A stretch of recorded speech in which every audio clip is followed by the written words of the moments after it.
మహేష్ బాబు గారి పోకిరి మూవీతో స్టార్ట్ అయిన re release trend India wide గా పాకిపోయింది.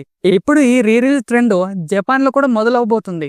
బాహుబలి 1 and 2 ని కలిపి బాహుబలి ది ఎపిక్ గా రీ రిలీజ్ చేస్తే ఇండియా వైడ్ గా 50 కోట్లకు పైగా కలెక్షన్స్ సాధించింది. ఇప్పుడు బాహుబలి ది ఎపిక్ ని జపాన్ లో కూడా రీ రిలీజ్ చేయబోతున్నారు. అందుకు రాజమౌళి గారు, ప్రభాస్ గారు జపాన్ వెళ్లి ప్రమోషన్ స్టార్ట్ చేయబోతున్నారు. ప్రభాస్ గారు రీసెంట్ మూవీస్ కల్కి 2898 AD, సలార్ జపాన్ లో రిలీజ్ చేసిన అనుకున్నంత స్థాయిలో జపాన్ లో ఆడలేదు.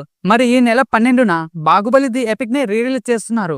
మరి బాహుబలి 1 and 2 ని హిట్ చేసిన Japan audience Baahubali the epic ని హిట్ చేస్తారో లేదో చూద్దాం.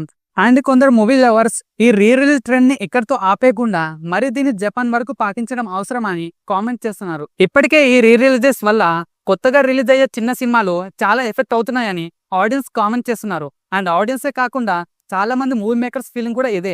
మరి ఈ రీ రిలీజెస్ పై మీ కామెంట్ ఏంటో చెప్పండి. అండ్ వీడియో నచ్చితే ప్లీజ్ లైక్ చేసి ఛానల్ ని సబ్స్క్రైబ్ చేయండి. Thank you.